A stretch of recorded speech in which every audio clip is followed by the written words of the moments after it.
Haru, a high school loner, gets isekai'd to a medieval monkey's eyebrow with his classmates. After being left with the trashiest skills, he uses his virgin energy to convert them into Thanos tier skills. He aims to live like Sid the Sloth, but his sexy classmates are all about getting up in his business, not giving him a moment of peace. Meanwhile, Haru spends his classroom break alone reading manga under his desk like a weeb, while the rest of his classmates have fun. He doesn't vibe with any of the class groups, which includes the future juvenile delinquents, the gym protein junkies, the dim-witted baddies, the dweebs, and the class Karens. Regardless, he tries to sneak in a short nap when a magical light appears in the classroom. Haru wakes up realizing he is about to be transported into another world. However, he doesn't feel like it is worth his time and decides to take a pass on this one. He tries to leave the classroom, but his skinny, spaghetti arms are too weak to open the door. Thinking quickly, he desperately crawls into an air vent to escape. Unfortunately for him, the glowing circle catches up to him and isekais him anyway. He wakes up alone in an empty white room. Confused, he wishes for a baddie princess to pop out of thin air and explain what is going on. This wish does not come true. Instead, he is approached by a crazy, homeless man making weird signs at him like a crackhead. What a joker! Somehow, Haru's virgin brain figures out what he is trying to say. Apparently, his classmates had already been here and had been given skills to pick before going to the new world ahead of him. The man orders Haru to pick his skills quickly, but unfortunately for this dork, all the useful sounding skills are gone.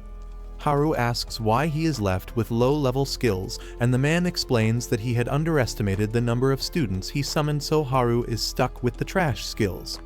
This pisses Haru off, and he shakes the old geezer for being an incompetent fool. Unfortunately, the man loses his patience and dumps all the trash skills on Haru before kicking him out. He wakes up alone in the new world with his basket of skills that leaves him at the mercy of every creature that breathes. Haru discovers his magical bag has infinite space. Well. Making those noob items suddenly worth keeping. He tries to check his stats, but just then, dice appears on his palm. He rolls them, landing on him, even though Haru assumes it means minus for his already legendary wimp loser stats. He decides to assign it to his luck stat anyway. Shockingly, M means max, instantly maxing his luck. His impressively weak status also unlocks some truly helpful hidden abilities, clearly meant to stop him from becoming instant monster chow. Alone and blessed with 0 building skills, he decides to make himself a shelter. Haru wanders the forest cluelessly before realizing he can't sense monsters. But plot armor saves his ass when he finds magic contacts in his bag. These bad boys let him scan stats like a damn cheat code. He uses them to find edible mushrooms, the kind that won't make you hallucinate, unlike what your shady cousin sells. He also finds a stream to fill his water can. Later, he discovers a cave bigger than the space in his skull where his brain is supposed to be. With his sorry-ass survival instincts, he strolls right in. He gets immediately spooked like a bitch by falling rocks, but recovers enough to explore the cave and even finds it cozy. Cozy, huh? He spawns a tent and lantern from his bag like a noob hack. That night, he makes a fire, checks his stats, and learns he is slightly less useless than before and has gained new skills, finally pulling his weight. Before crashing, he whines about having no girlfriend, knowing full well his loser vibes scare the baddies away. Haru wakes up smug, knowing his gear kept him from becoming a monster's hot dinner. He whips up a gourmet breakfast, which is just fried mushrooms and cured meat scraped from his bag. He takes one bite and nearly bursts into tears of joy. The slop tasted so unreal, he could give Gordon Ramsay a run for his money. Wow, that looks like a pile of defrosted snow with bear shit sprinkled all over it. He's extra excited for his magic bag that just spawns pans, knives, and tents like a loot piñata. With this crap, he could start a wildlife survival channel. But let's be real, he is so lazy, he would rather nap than slave away editing footage like that try-hard AniGeek. Speaking of which, smash that like button and subscribe, my fellow otakus. He goes gathering herbs and mushrooms again when he hears 2 goblins, frolicking with the single brain cell they share. He hides like a coward until realizing they're smaller than his balls. Unfortunately, his only weapon is his tiny twig. In order to make it more effective, he infuses it with his packing magic before using it to bash the unfortunate goblins, knocking them both out but with multiple hits and a burst of magic. He then washes up his stinking sweaty face in the same river he drinks from for some reason before calling it a day. When he goes home to his man cave, he notices to his delight that his skills have leveled up and he'd gained some new ones too. The next morning, our boy wakes up craving something that isn't a mushroom breakfast. He thinks about hunting for meat, but is afraid his vegan class rep would disapprove. Having no choice, he chokes down his disgusting mushrooms before deciding to work out.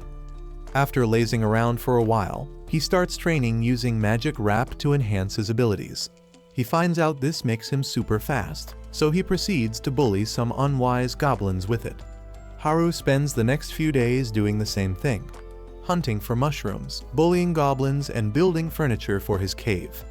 Soon enough, he is able to defeat goblins easily, and even pimps out his crib.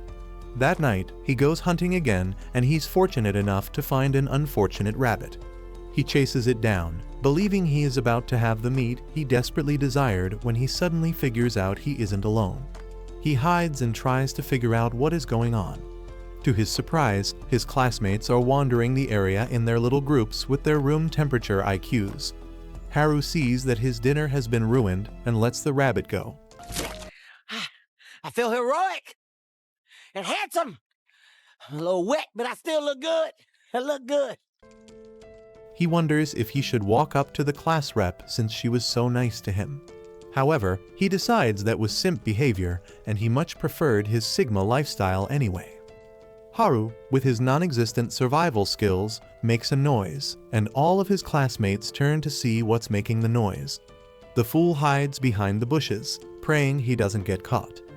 Luckily, he has nothing to worry about, as nature decides to do him a solid when the rabbit he was hoping to feast on distracts his classmates, draw their attention away from him. He decides to hang around the group of delinquents and listen in on what they are talking about. Since they are normal horny teenagers, the only thing they can yap about is their class rep's huge mommy milkers. The boys catch one of the weebs, Tanaka, and interrogate him about their abilities before going back to their camp. When the coast is clear, Haru makes it back to his cave to have his usual dinner of mushrooms and incel energy. He notices his loner levels have gone up since the universe is sick of him having no friends. Nevertheless, he detects he has new skills, one of them being Master of None, that makes him have the attention span of a cracked-out hamster, but also enables him to do much more. He gets tired of his mushrooms and decides to call it a night.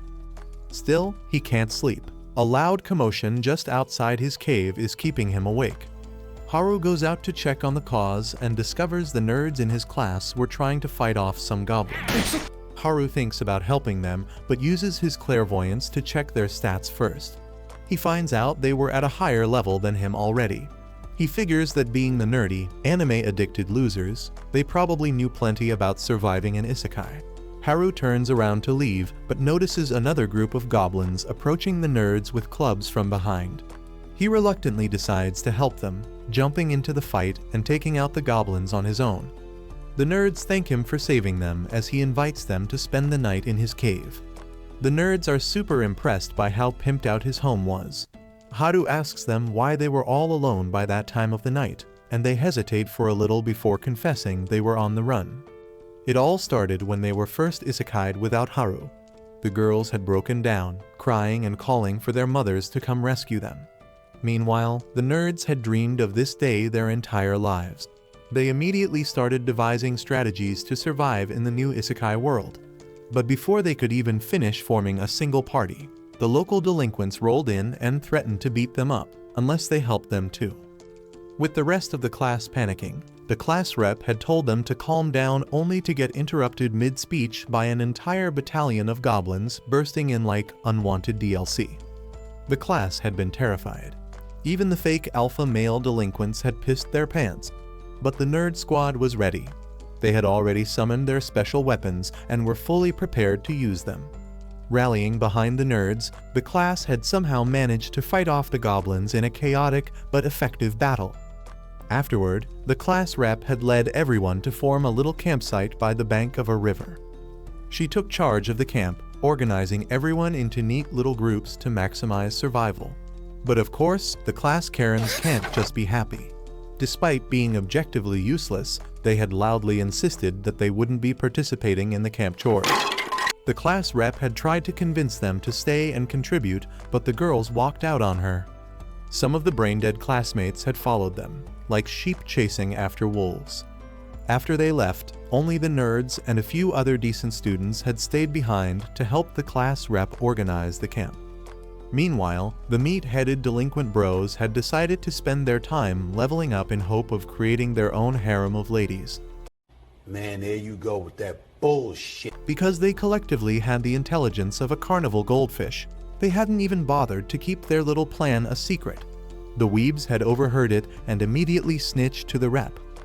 She baited the delinquents into attacking her, and then effortlessly knocked them out, one after another, before exposing them to the class. Afterwards, the delinquents were kicked out of camp like expired milk.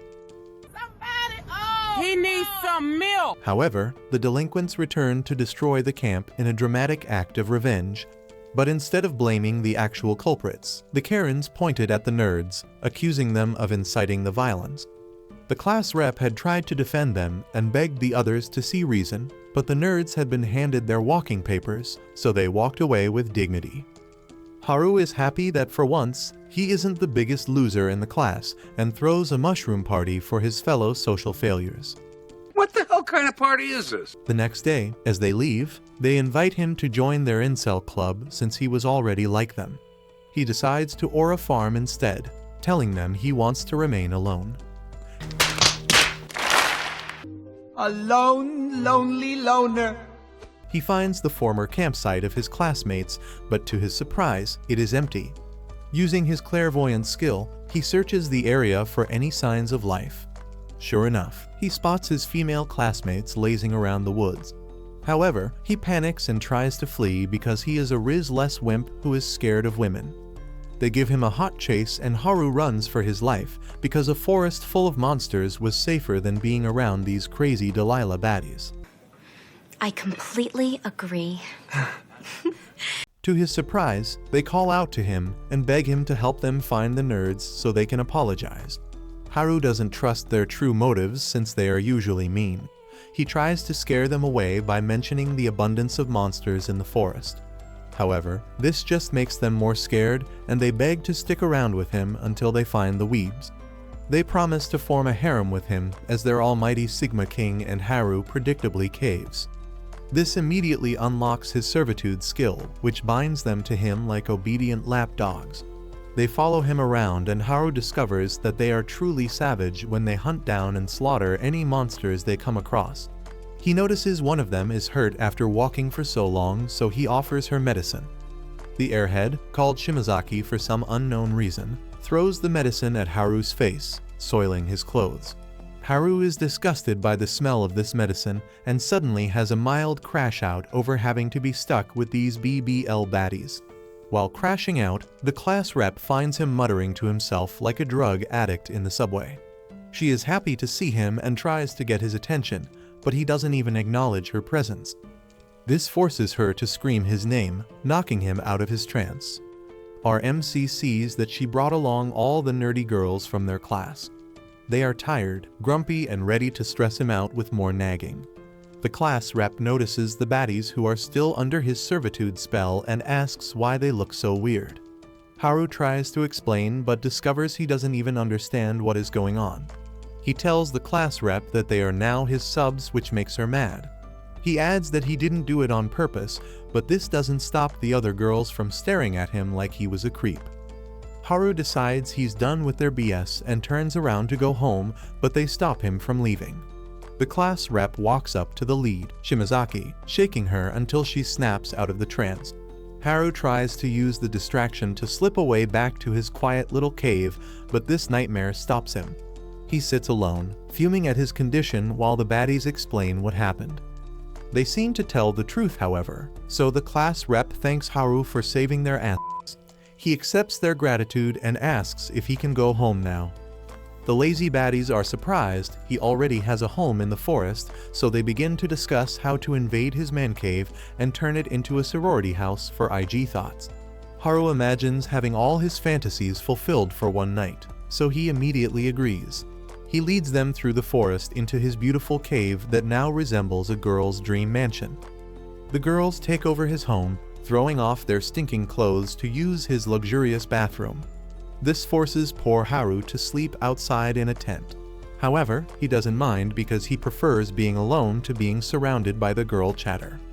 Before he can fall asleep, the class rep comes into the tent to thank him for being such a simp. She complains that the other boys left them to survive on their own, but he was down bad enough to let them freeload off his hard work. The class rep then confesses that she feels sad since she was almost useless compared to the nerds. Haru takes the opportunity to simp even harder. He throws the nerds under the bus and tells her they knew what they were doing because they spent their lives in the real world preparing for this.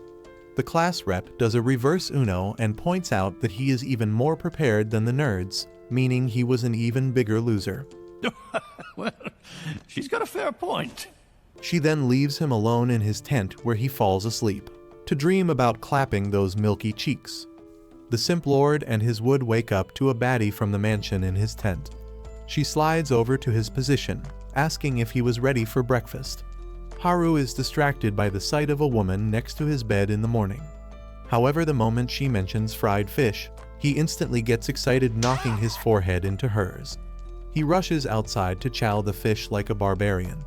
The class rep asks how he can live close to the river and not have any fish.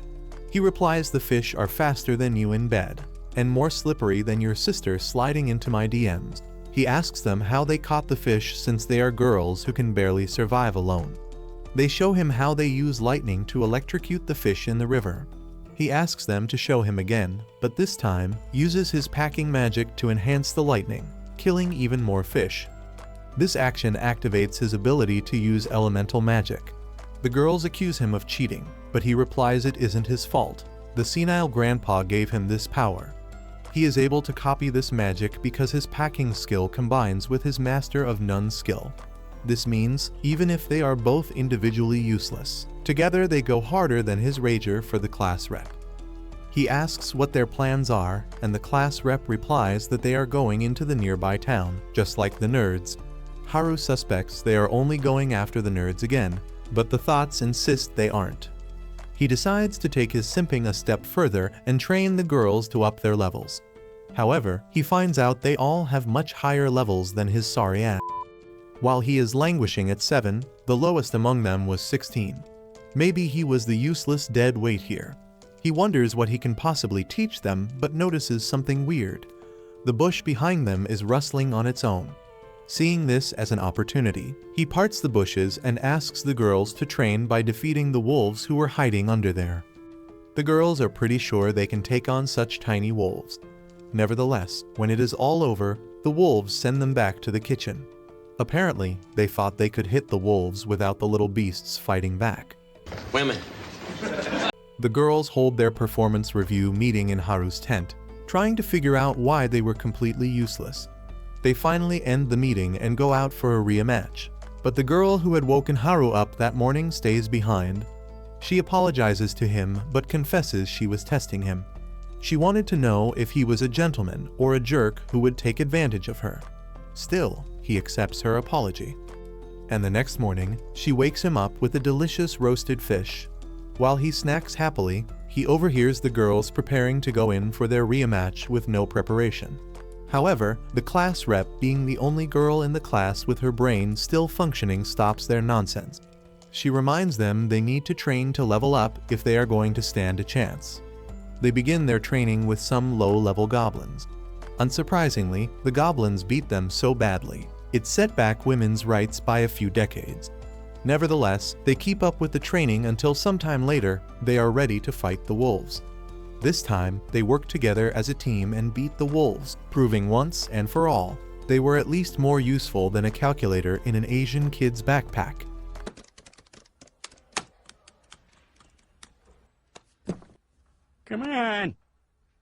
Do math. The class rep thanks him for his help and invites him to come to town with them. The next morning, Haru attempts to pack everything he possibly can in his bag before leaving.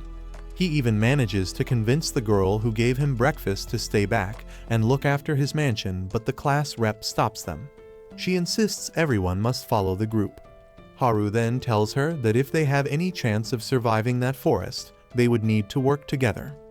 Deep in the forest, one of their classmates is being pursued by a hooded figure, and just like in horror movies, he forgets how to run, so he trips and falls. The figure catches up to him and starts choking him while the boy begs for his life until his life subscription expires. The figure then walks away. Haru and the girls don't make it far into the forest when they come across an ugly orc with the IQ of a rock. Haru, thinking he is a white knight, asks the girls to stand back so he can take it on by himself.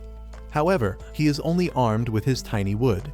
He charges the orc, who tries to stop him with his giant wood, but is slower than my little brother doing math.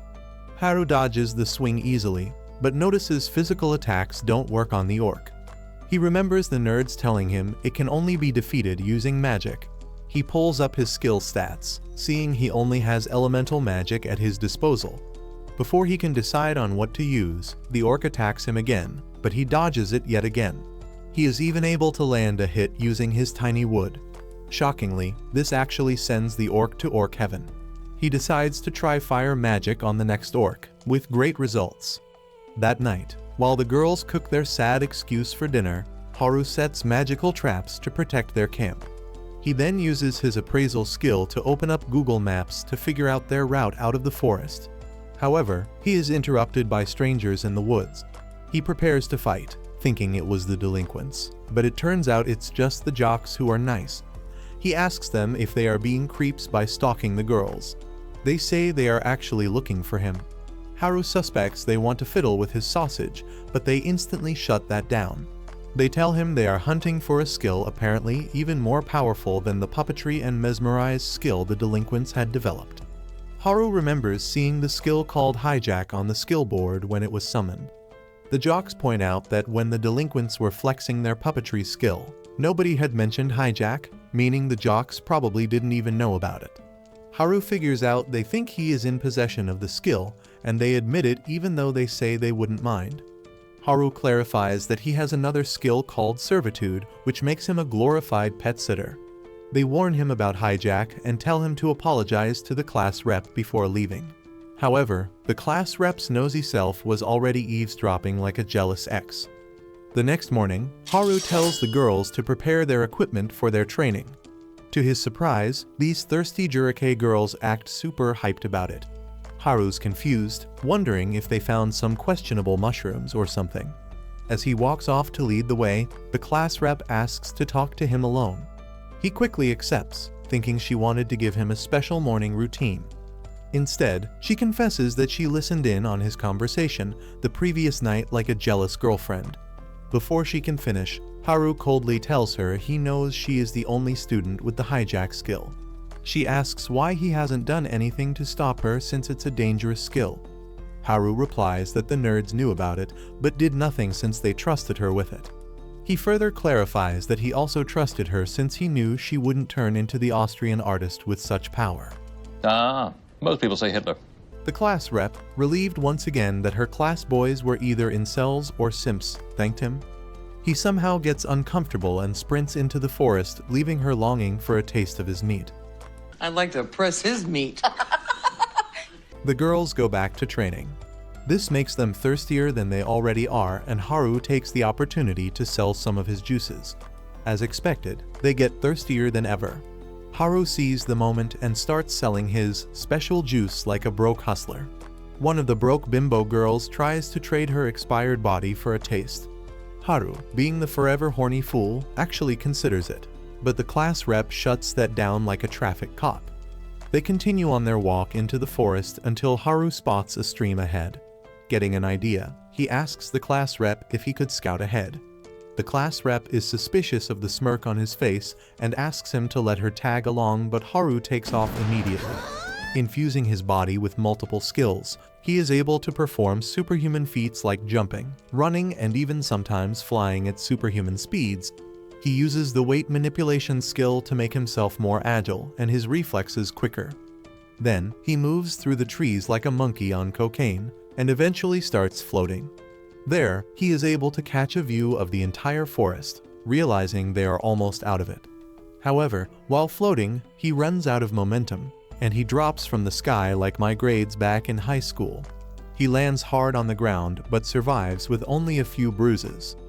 That night, the class rep nags him back in the camp, reminding Haru of his mother. The next day, they continue and after a few trials, finally make it out of the forest and are one step closer to their goal. Before reaching town, they have to cross a giant grassy field. Haru discovers his walking skill evolved into airwalk, basically anime Jesus powers. He uses it to walk above ground like he owns the sky. From up there, he sees some helpless wagon NPCs being attacked by monsters. He comes down and tells the class rep, who suggests the fastest members of the group to go and help. Haru, however, decides to go alone. He uses his weight manipulation skill to lighten his body, and uses his elemental skill to create bursts of wind to propel himself. This genius move gives him the ability to fly at great speeds. Nevertheless, he is slowed down by the class rep who had unknowingly held onto his cloak when he took off. That's the dumbest thing you could have said! What are you, an idiot? Their combined weights make it impossible for him to fly, and they both crash heavily into the monsters like a torpedo, knocking them out. While class rep is out cold, the grateful NPCs thank Haru for saving their low-leveled asses. Their leader, some guy named Gafk, says they were hired to hunt wolves but got clapped hard. They glaze Haru for saving their weak ass from total destruction. He appreciates their gratitude and even offers them some of his mushrooms as snacks. One of the NPCs discovers the shrooms are basically like performance-enhancing drugs which healed them and returned their energy. They share the shrooms around the entire group. Haru, however, is too jealous of the fact that the camp has a lot of baddies for the NPC men to enjoy. Before he can do anything stupid, however, the class rep stops him.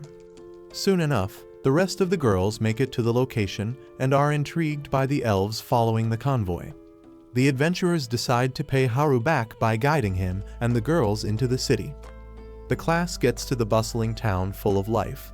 Meanwhile, Haru isn't impressed because he feels out of place being the emo loner in this town.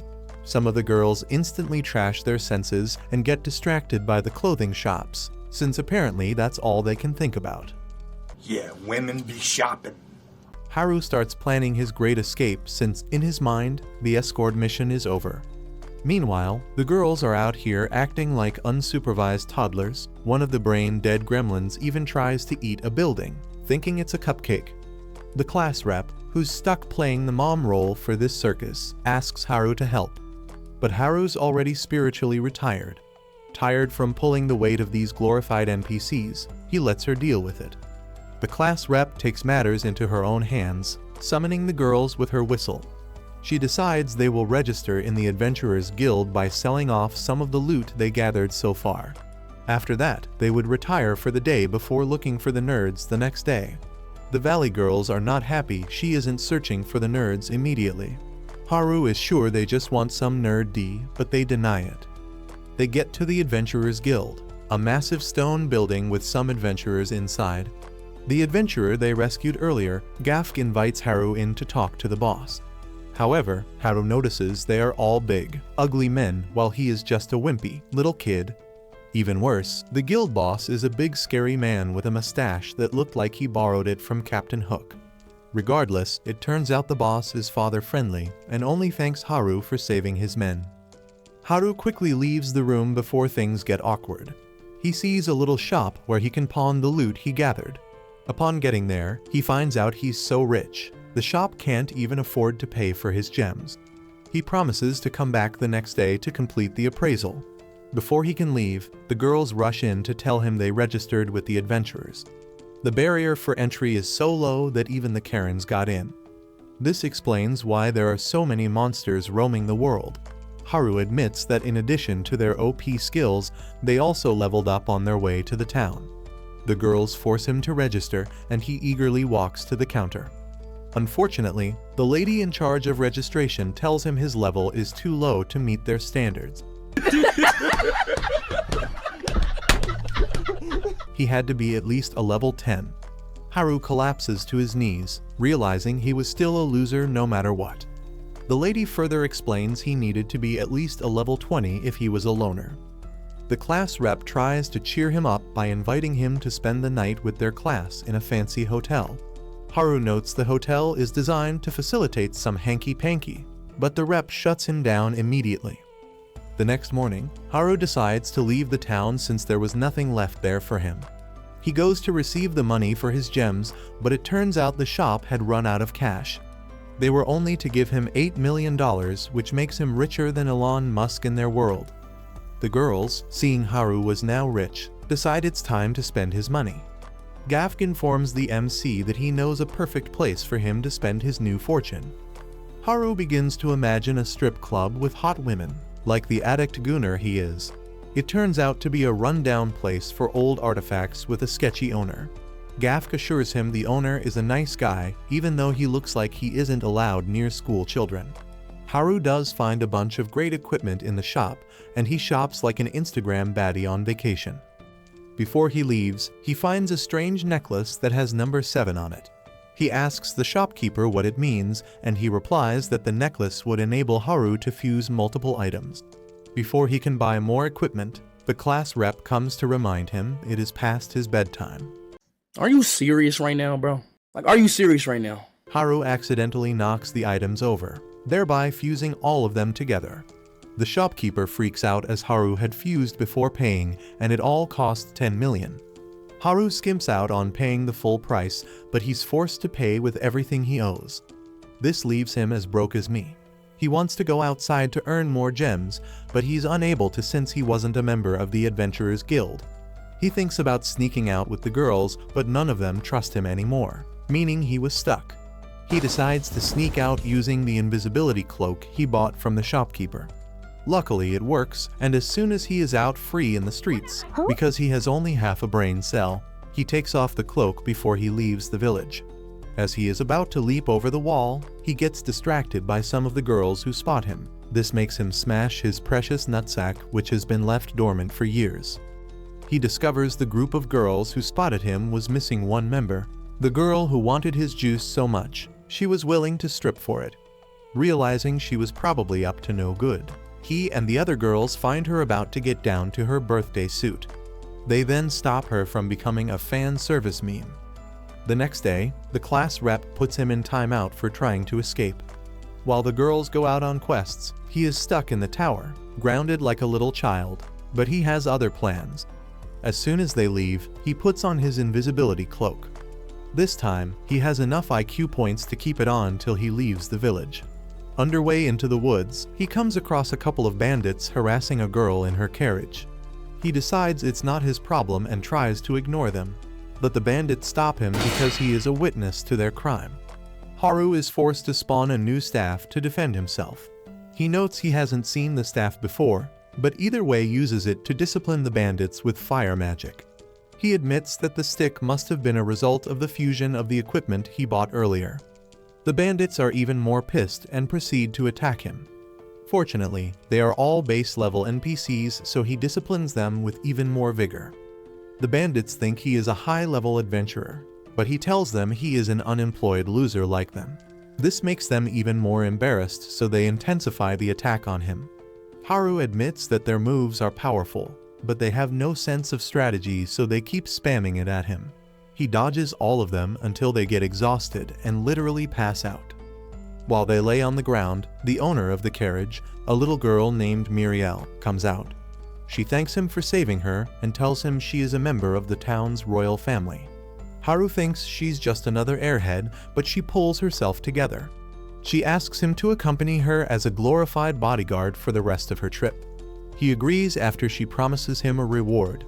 Haru isn't impressed by her royalty since the town had done nothing but piss him off since he got there. Deep in the forest, the jocks face off against the delinquents who are looking for the girls. one of the delinquents leaps to attack, but he is suddenly stabbed through his back, killing him instantly by the hooded stranger. The other delinquents try to attack, but he is way too powerful for them. He blocks their attacks and slays them using their own weapons. The jocks see the guy is clearly out of their league and try to run away. However, he catches up with them before they can get far.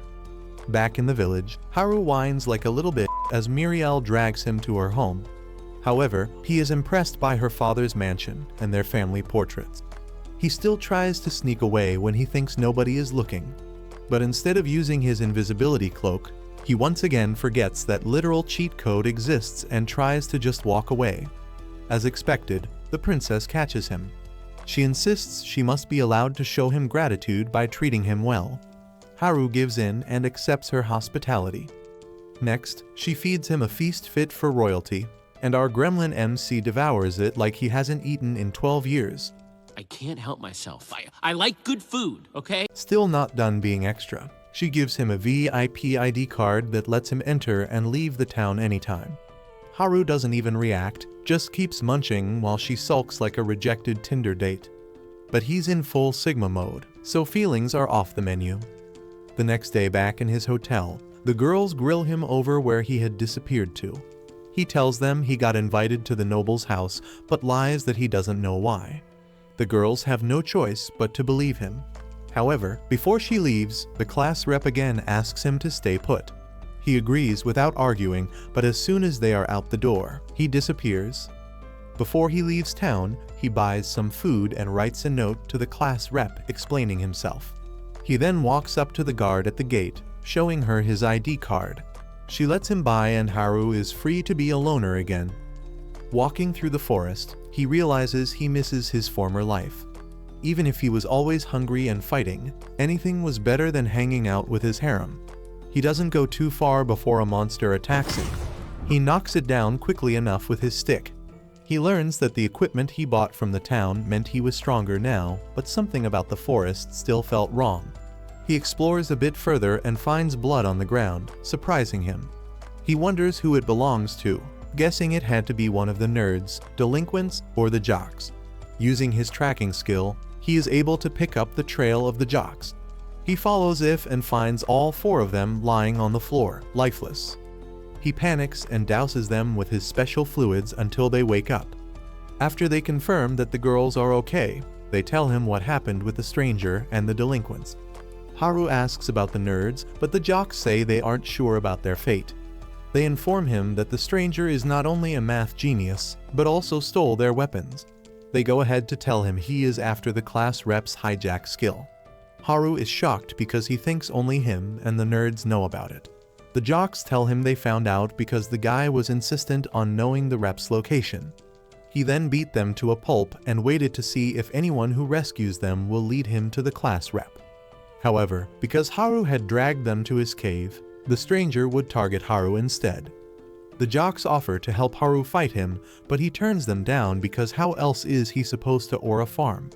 However, the jocks can tell by the look on his face that he has a plan. He then tells them to go to the town and protect the girls. Even though he knows he would have an easier time winning with the jocks on his side, Haru knows if they lose, the girls will be defenseless. Because of this, he decides that he needed to train even harder if he was going to defeat the stranger. He starts researching how to win. From what he learned during his earlier fights with the bandits, Haru knows the weapons are basically single use. Once activated, they cannot be cancelled. He needed a skill that didn't have that weakness. While thinking, he is interrupted by some goblins attracted to the blood everywhere. So he attempts to farm some XP points by beating them, but it doesn't work. Still figuring out why this happened, he is attacked by a giant troll wielding a massive hammer. Haru only barely evades him before fusing his various skills into his staff. Using this power-up, he one-shots the giant troll and knocks him out. Before he can celebrate, he's blindsided by another cracked-up-looking goblin. Again, he barely manages to dodge the attack before appraising the new threat. To his surprise, its level is extremely high. Haru fuses his skills in the staff again and tries to one-shot the goblin. This time it doesn't work, and the goblin launches a counterattack that almost hits Haru. He is able to push back with his new skill Gambit, but the goblin heals immediately. He then hits Haru with a giant energy slash that knocks him into the trees, almost taking him out. Haru understands that for the first time, he might be cooked. However, he remembers that the jocks survived an even worse fate than him, so he decides to give it one more push. This time, it is successful. He lands the hit, killing the goblin and finally leveling up to 11. He makes it back to his pimped-up cave. He checks his stats and sees his gambit skill was confirmed, meaning he has found a way to beat the stranger. The next morning, the hoodie menace finally shows up at the cave. Haru watches him take off the hood and, surprise, it's Tanaka. Tanaka's mad because he was hoping the jocks would lead him to the class rep, not the class reject. Haru asks if everything was planned, and Tanaka brags like every edgy anime villain ever. Then casually mentions he already killed all the boys from the class. Tanaka asks Haru to get his filthy prick out of his face, but he refuses. Tanaka smiles menacingly, telling him he was about to die and starts booting up his power. He brags about how could tell Haru picked the trashy skills before hurling a bunch of rocks at him, using his metal skill to disrupt the MC's mobility. However, Haru is able to dodge the rocks. Tanaka replies that he is impressed before activating 2 glowing testicles. He merges them into a single nut and causes a bunch of jagged crystals to emerge from the ground, trying to cripple Haru. Haru leaps back from the chaos, managing to avoid a torn ACL. The dickhead then asks Haru when he started suspecting him. Haru replies that he was acting sus when he was hanging out with the delinquents. Tanaka is impressed by his deduction skills, realizing he wasn't as stupid as he previously believed. Haru asks the four-eyed dweeb when he plans to launch his evil takeover. Four Eyes replies that it was as soon as they got isekai'd and he realized he had missed out on hijack. Tanaka then suddenly summons some twine from the ground to tie up Haru's ankles, before covering in fire. Just as he thought he had won, Haru absorbs the flames using his wonderful wood, to Four Eyes' surprise. He then uses the opening created by Tanaka, wasting his weapon skills to launch an attack. However, just as he is about to strike, the target summons a massive sword and blocks his attack. Haru figures out the opening attack from the dickhead was just a distraction for Haru to expose his tactics. In order to flex even harder, he summons a bunch of weapons to select one to finish Haru. He decides to use them on Haru, who is pissing his pants right now. Haru is unable to predict exactly where each attack is coming from, so Tanaka starts pressing his advantage. He finally lands a big hit on Haru, sending him across the river, crashing in its banks. Four Eyes follows him closely, asking if he is done. Haru detects that the edgelord has so many weapons, it is almost impossible to predict his attack pattern. He then figures out that the reason the dork has so many skills was because he copied those of his classmates using the skill copycat. Tanaka admits this, and Haru guesses he wants to use it to copy the class rep's hijack, making him practically a god. In other words, his plan was to kill the class rep and steal hijack. After that, he would kill everyone else, stealing their skills. Four Eyes continues his attacks and Haru tries to counter, but finds absolutely no openings. The dipstick, seeing Haru tired, thinks he has got him where he wants him and charges at him from behind. However, Haru smirks, sidestepping him quite easily. He whispers to Tanaka that he had figured out his secret. The four-eyed goober could only use 3 skills at the same time. Tanaka gets frustrated realizing he can't land hits anymore, but Haru isn't done mogging him yet. He tells Four Eyes that he baited him to unleash all those attacks earlier. That way, our boy can study them for weakness. This was how he figures out that Tanaka only uses the same skill twice because he doesn't want to use up his 3 chances. Nevertheless, the red-headed moron is still delusional about his abilities, so he charges head-on at Haru. Our boy leaps out of the way easily and slams his hard wood into Tanaka's belly, sending him flying. Haru tells him he doesn't care about his delusions and proceeds to smack the red out of his hair. Before he can land a last hit, Tanaka pulls a reverse Uno and lays off a fireball at him, which Haru has to pause to dodge. He understands that the little prick might be a low testosterone loser, but he was still quite powerful. He summons his ultimate weapon, a dagger Haru hasn't seen before. He then moves towards Haru at an impossible speed, attacking him from all directions. Haru manages to survive this assault, but the dust Tanaka raises obscures his vision. As our boy tries to figure out what Tanaka's real attack is, Four Eyes hides behind a rock, loading up his final deadly skill known as Instant Death. He hits Haru with it, sending a bunch of ghost skulls to literally suck the life out of Haru. Haru draws his last breath and collapses a lifeless corpse. Four Eyes laughs maniacally, standing over Haru's body and even stomping on his head. He congratulates him for making him go all out, before he turns to go after Hijack. After taking a few steps, he hears a voice call out to him.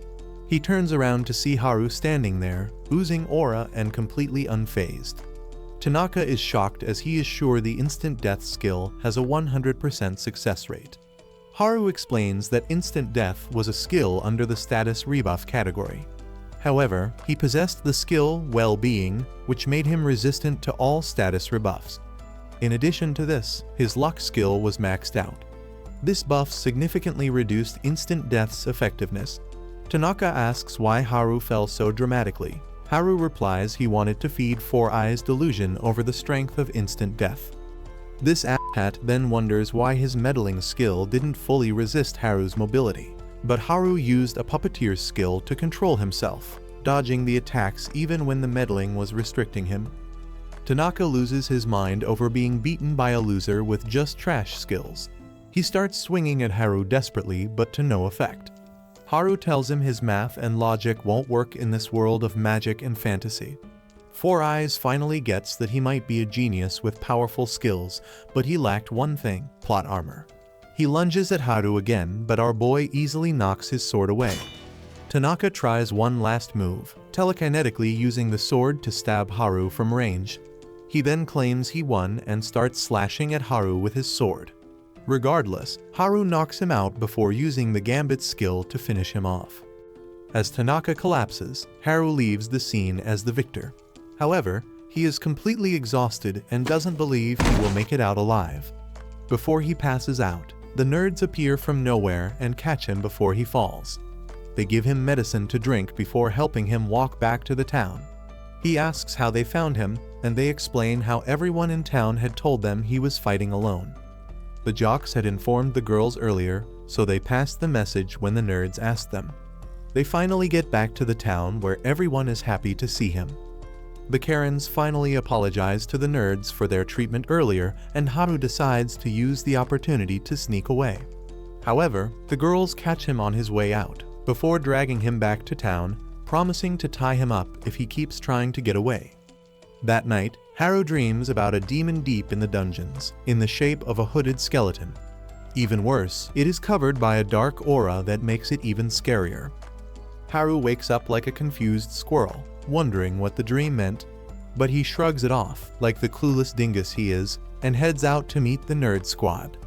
These four-eyed gremlins say they're heading on a dungeon expedition to find a skill that'll boost their riz and make the crusty girls stop ignoring them. Haru tells them they're better off booking therapy and some heavy-duty plastic surgery. The nerds clap back, saying even that wouldn't save his sorry face, then waddle away like insulted penguins. Thinking he's done enough socializing for a week, Haru decides to sneak back to his forest shack. But our brain-dead boy forgets once again that he's packing an invisibility cloak and instantly gets caught by the class rep before he even takes 2 steps. She looks more pissed than a teacher after checking your group project. She's not here to play games and tells him if he tries pulling a solo mission again, she'll personally detach his family jewels. Haru surrenders immediately, dropping to the ground like a wet towel, wishing he was fighting Tanaka again instead of this high-level Karen. Honestly, she gave him more childhood trauma than your creepy uncle at Christmas. I learned about kids jumping on my lap, and I've loved kids jumping on my lap. After she leaves, Haru realizes he is tired of all these Karens picking on him. He decides to hunt down whatever skills these nerds were looking for so he could make the baddies like him. He walks out of the town, heading towards the dungeons when he suddenly comes across an army of orcs. But Haru isn't scared by them, in fact he sees them as a warm-up. Back in the town, Muriel runs into the tavern to alert the adventurers. News had reached her father that the same horde of orcs is heading for the village. She tells the adventurers that they had already destroyed the neighboring village and were on their way to theirs. The men get ready for battle, but the class rep, not wanting to be left out, offers to join. The adventurer guild master accepts her offer even though the girls are known for being utterly useless. Meanwhile, Haru tears through the orc horde like me at a wedding buffet. Even though he acknowledges there are a lot of them, but they don't offer much resistance. He finally crushes them all, leaving only the Orc King standing. Haru attacks him with a single hit, but the monster deflects it easily. Our boy then follows with a flurry of hits, knocking down the overgrown pig and beating him rather easily. He continues to the dungeons and sneaks in using his invisibility cloak. He searches through the rooms in the dungeons until he comes across a hidden chest full of items.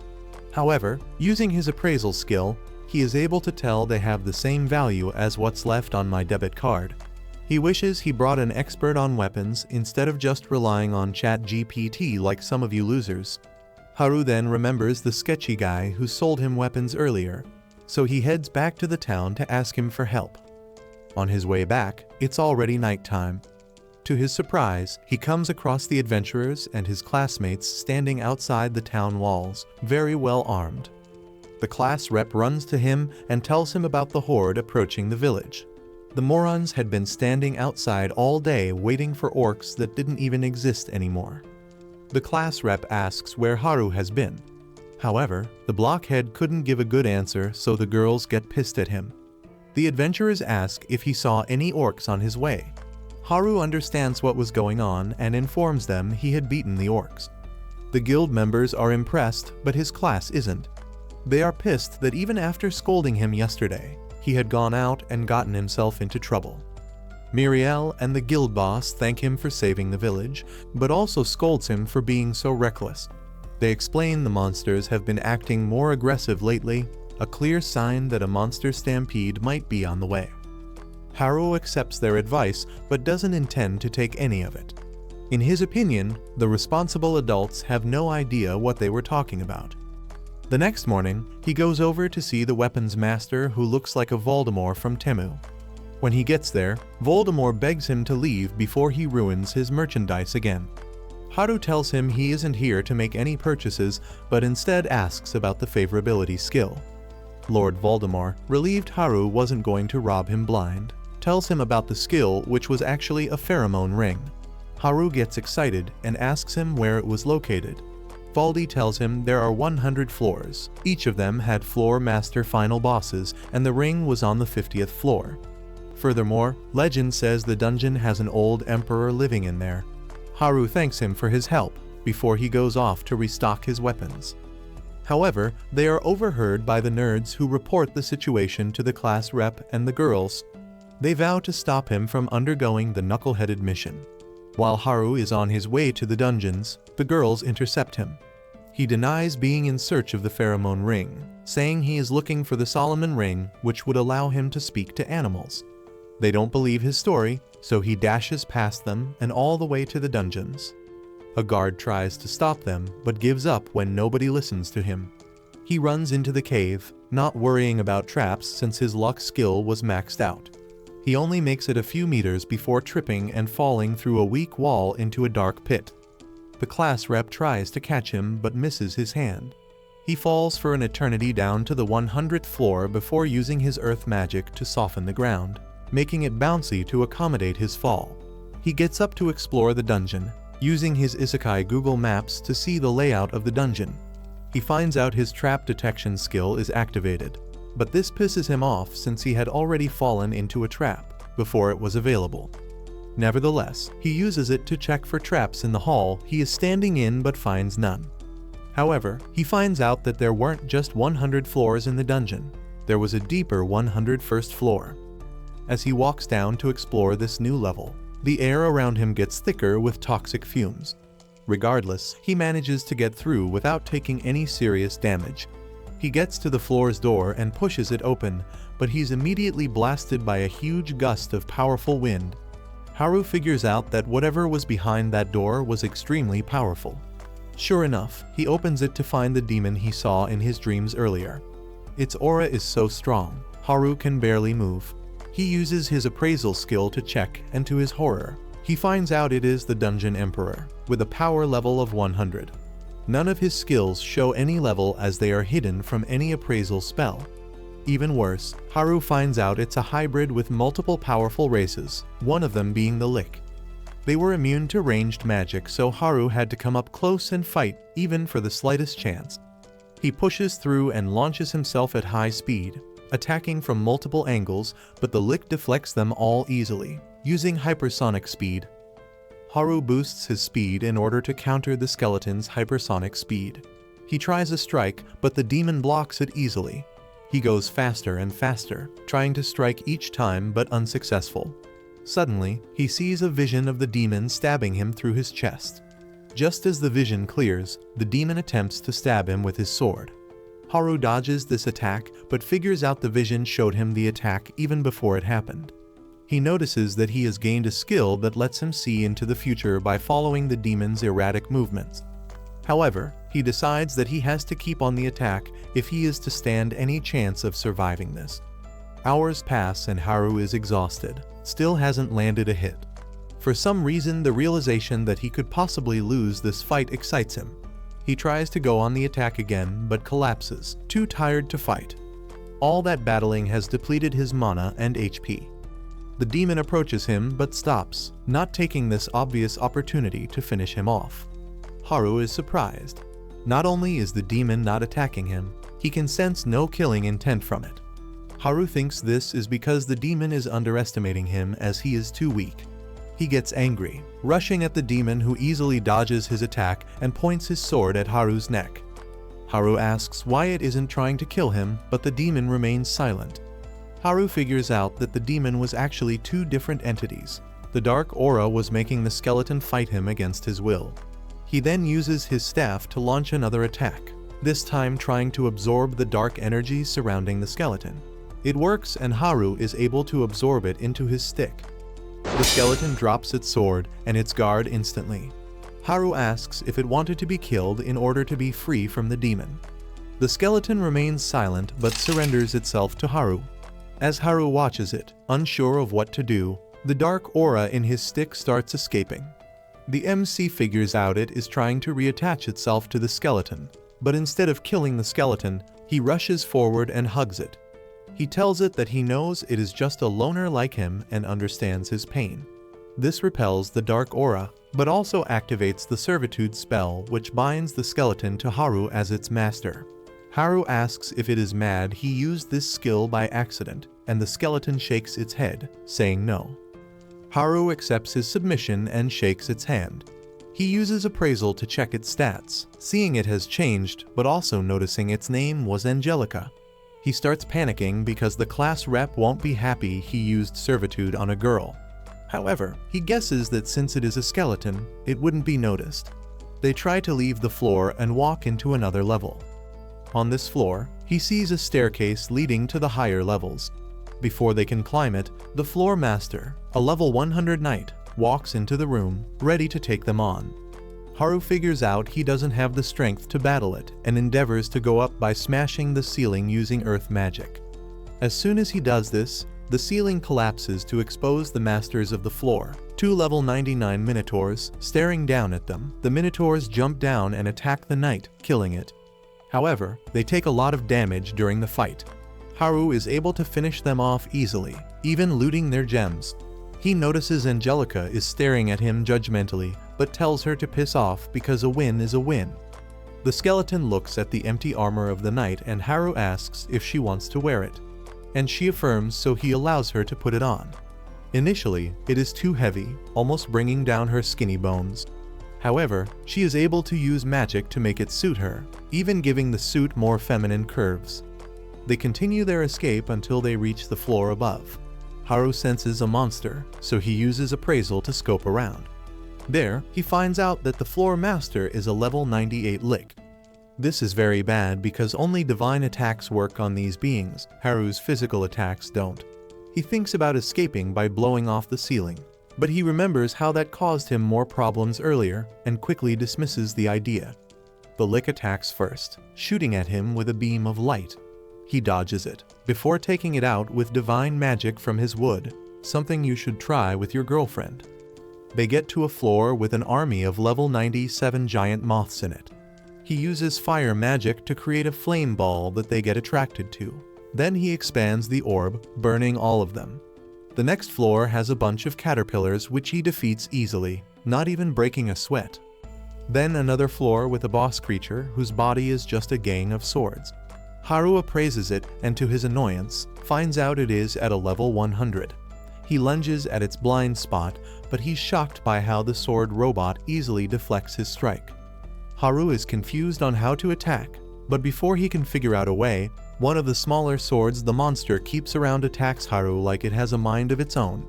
Haru barely blocks the attack. Struggling to keep up, he suddenly remembers he's got a level 100 dungeon emperor on his side. He tags in Angelica, who begins collecting aura points to scare the robot. The robot, however, decides to go aura for aura, changing its attacking style and glowing bright red. However, Angelica isn't here to let it play with her, so she lunges at it head-on and absolutely cuts it in half. Haru is shocked she can beat it so easily even after being nerfed. He thanks his luck she was his ally and not after his ass. Meanwhile, Haru's classmates, the nerds and the girls, are getting spanked by a giant cyclops they had found.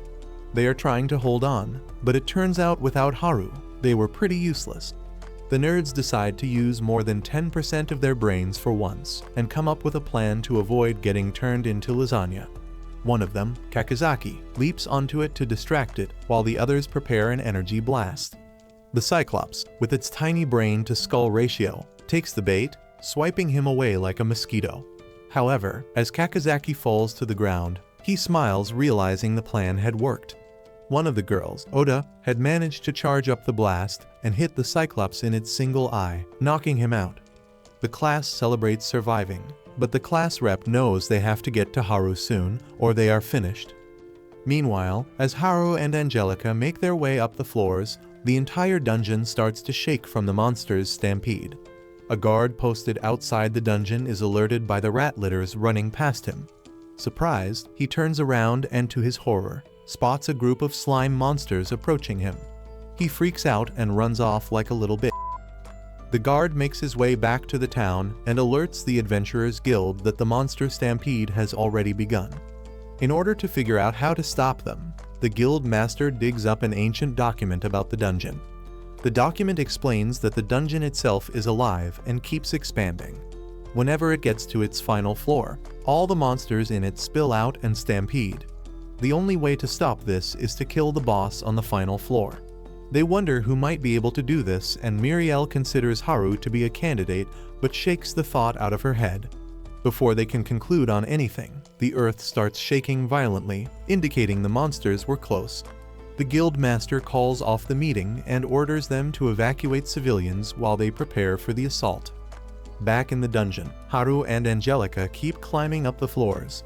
They find a group of griffins flying in one of the floors. Haru kills them by feeding them poisoned fish, which causes them to drop to the ground dead. Meanwhile, his classmates keep searching for him until they come across a massive pack of werewolves. Back in the town, the adventurers rest after defeating the first wave of monsters.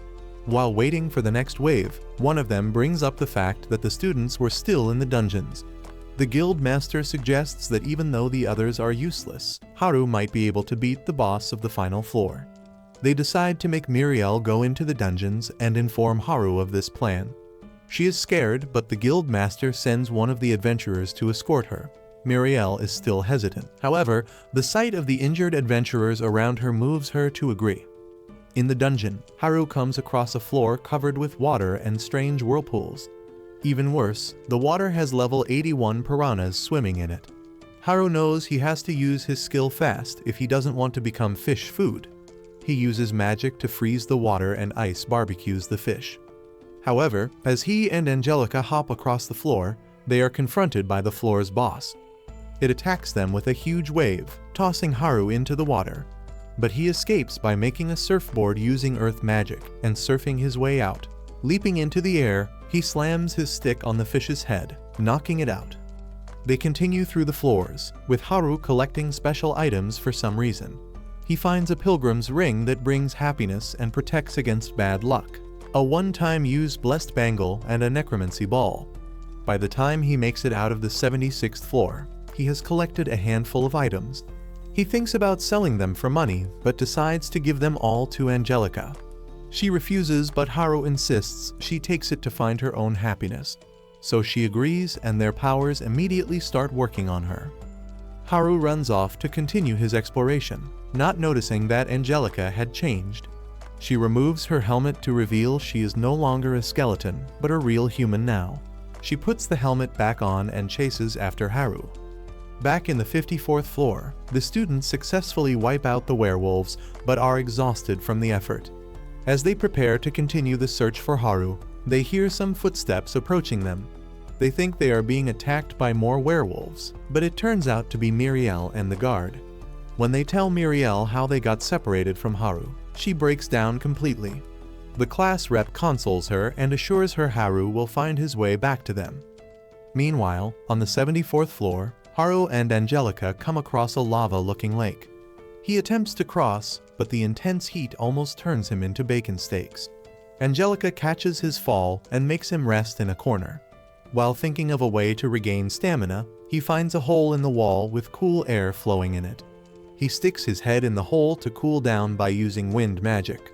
As he moans from relief, the breeze carries his voice up the hole, which connects to the 54th floor. The class rep hears his voice and excitedly calls his name through the end of the hole on her floor. Haru figures out this was the hole he fell from and asks them for a rope to climb up, but they have none. He promises to meet them soon, but they inform him of the stampede and how they needed him to defeat the final boss to save the town. Haru figures out they are referring to Angelica and informs them he has already defeated it. The class wonders how it was possible for the monsters to keep spawning if he already defeated them. The guard asks Haru if he actually killed the boss, because the stampede won't stop unless the dungeon's boss is dead. Haru doesn't answer since he had already formed a strong bond with Angelica and wasn't going to kill her off, just to save the town. He then tells them he didn't kill the boss. The guard insists the only way to stop the stampede is the dungeon's boss death, but Haru ignores him. He tells Angelica he will need her help and announces to his classmates that he will find a way to stop the stampede. The class rep asks if he has a plan and Haru tells her not to worry. She believes him, which shocks Miriel. The class rep defends Haru, reminding the class he has never failed them before even when all hope seemed lost. Haru hears her words, and it strengthens his resolve as he vows to save the townsfolk and Angelica no matter what. Haru speed runs the rest of the floors in the dungeon, icing the lizard men in the 73rd floor into ice cream and burning the scorpions on the 72nd floor with fire magic. On the 70th floor, they encounter a giant, two-headed dog. Haru hurls a magic potion at its face, blocking its sense of smell and distracting it. Angelica takes advantage of this distraction and attacks, cutting the dog in half. After they take it down, Haru decides to sort the items he has collected so far from the slain monsters. Angelica asks him to rest, but he explains he can't pause even for a second because the townsfolk were depending on him. They make their way to the 69th floor, which looks like a forest. On their way through it, they encounter the floor boss, a hypnotizing owl. Haru is confident the owl's powers won't affect him due to his magic nullification skills.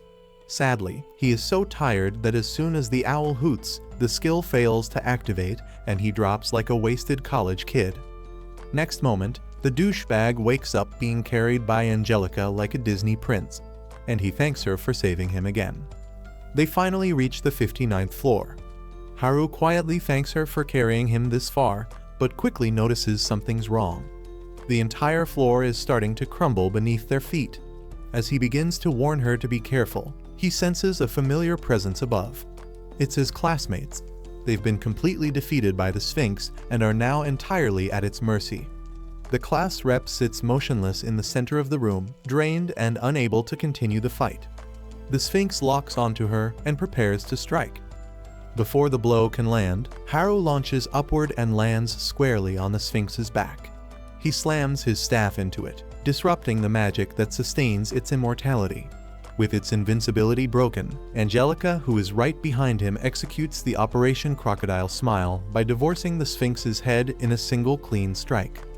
The rest of the class watches in stunned silence before rushing over, visibly relieved that Haru arrived in time. As they gather around him, they ask about the armored knight fighting by his side. Haru starts to explain only for the floor beneath him to collapse without warning. He reacts fast and leaps out of the hole just in time, brushing it off by telling the others that he has recently acquired new skills that allow him to sense structural instability. But before he can even finish the sentence, the next section of the floor gives out beneath him again. This time, he's caught off guard. He starts to fall, but the class rep sprints forward, grabs his hand. She then pulls him back up with the help of the boys. With no time to recover, the dungeon is breaking open and monsters are spilling out toward the surface. Haru tells the group he has a plan and that Angelica is the key to stopping the invasion. But before he can explain further, the guard interrupts, warning them that they need to return to town immediately before it's too late. He suggests using a teleportation portal. Haru is stunned because he's unaware one even existed. The guard clarifies that since Haru had been climbing the dungeon from the bottom, the portal had been locked until now. Haru and his classmates manage to make it back to the town just before the horde gets there. But even this doesn't stop the massive numbers from moving anyway. The adventurers defending the town are in shock, seeing the horde approaching their position. Even the guild master is about to lose control of his bladder. The earth rumbles as the giant horde gets closer. All hope is lost. Haru gives Angelica a signal and she nods at him. She draws her sword, smashing it into the ground and creating a powerful electrical current. Haru watches her, marveling at her power.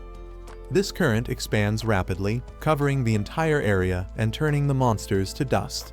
When the monsters are gone, Haru walks over and gives Angelica a fist bump while the townsfolk all let out a breath of relief.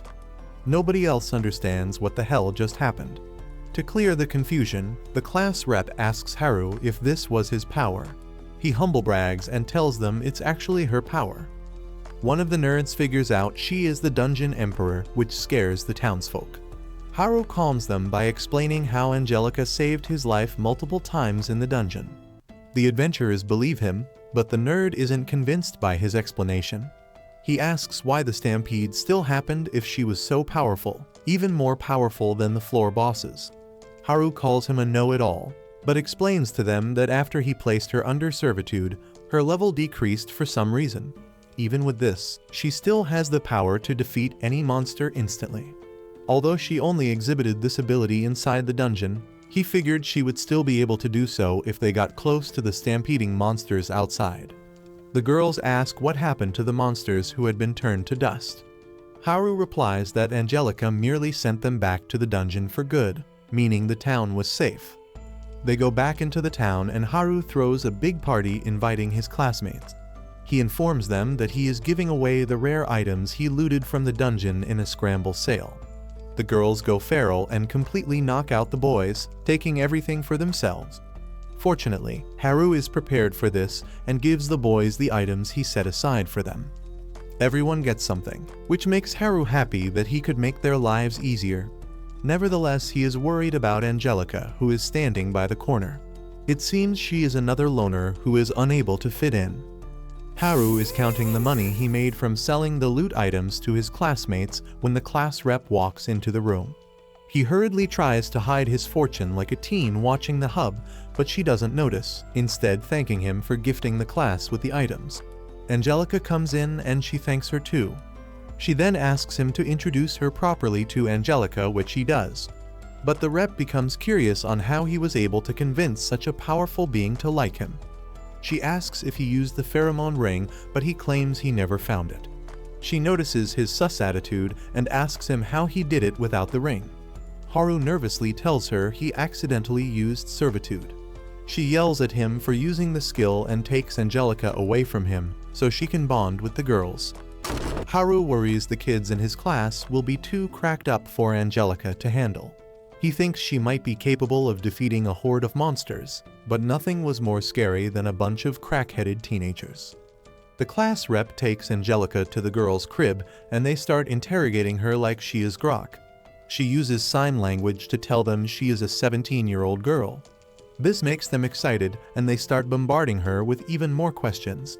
Angelica gets overwhelmed quickly, but the class rep calms her and asks her to take things slowly. The girls then take her to a nice, fancy bathroom to help her clean up.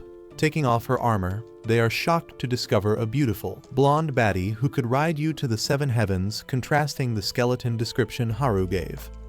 Meanwhile, Haru finally gets the chance to rest after his dungeon adventure.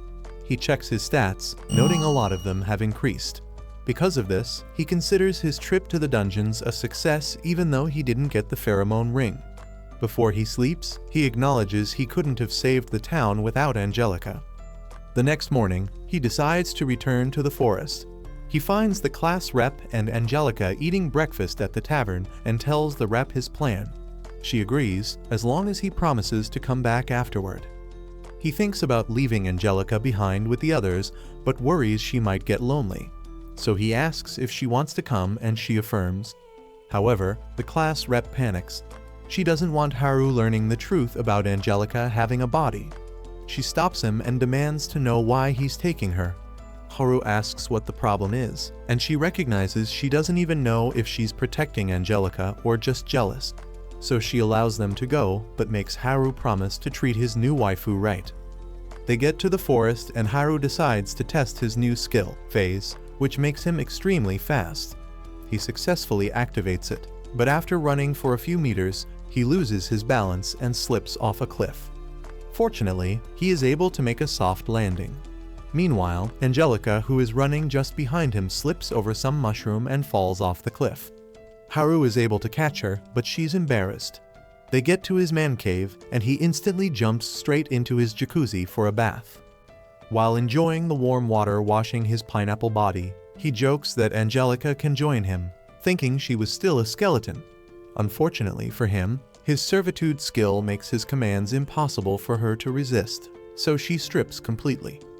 He is shocked to see a beautiful, barely clothed girl walk into his bathroom, but quickly figures out it is Angelica. He takes her to his room to talk and finds out she can't produce any speech yet since she was a skeleton for too long. Nevertheless, she uses sign language to explain what happened. When she wore the knight's armor, it reproduced her lost flesh on her skeleton for it to fit on. The blessed bangle he gave her removed the curse that made the armor stick to her skin, while the necromancer's orb revived her. The pilgrim's ring maxed out her luck and fully restored her life. Since his gifts to her practically resurrected her, Haru figures she's sticking with him to show her gratitude. He tells her she's free to go as she doesn't need to thank him anymore. However, she only hugs him tighter and tearfully refuses. That's when he understands that she's just lonely, so he yaps her ear off all night. Some time passes and she gets comfortable enough for Haru to convince her to train with him. She agrees but beats the snot out of him the entire day. At the end of it all, he is so beaten up by Angelica, he starts considering an early retirement. After the training, they catch some fish for dinner. Haru has to cook them both a large fish hot pot since he was now clearly her bitch. After the meal, she tries to show gratitude by giving him a full body massage, but does a very bad job. He felt like he had been trampled by 1,000 orcs. But he keeps quiet though, not wanting to make her feel bad. Afterwards, he takes her outside for some stargazing. They sit on a bench and he notices she is a little nervous, sitting far from him. He tries to make her feel more comfortable by patting her head, but she blushes even more and moves away. She then attempts to say thank you, but she cannot form the words. Haru informs her not to bother as he can tell she is trying. He then offers to take her back to the town and she agrees. The next day, they head back. But because the weather's petty, it starts raining hard. Haru grabs her hand and runs. They reach town still holding hands, and boom, anime social explosion. Girls mob Angelica, and boys charge Haru. The guys, being the bunch of virgin gremlins they are, start roasting him for getting a girlfriend. Haru, already tired of their broke energy, shoves them away. Angelica walks over and tries to speak. It's a struggle, but she tries. Haru tells her it's okay. As he turns to leave, she calls out. He stops, shocked. Then she thanks him and walks back to the girls. Haru stands there smiling like a proud dad. He realizes that even though they're all friends, everyone's fighting their own battles. And with that, this unwanted monk wannabe walks off with peace in his heart, and probably back pain from getting beat up by his own waifu. Thanks for watching till the very end, you absolute legend. To throw off the fake fans, drop Hell's Angel in the comments. Don't forget to like and subscribe. Also, let us know your favorite anime down below. We might just recap it next. Catch you in the next one. Stay awesome, stay AniGeek.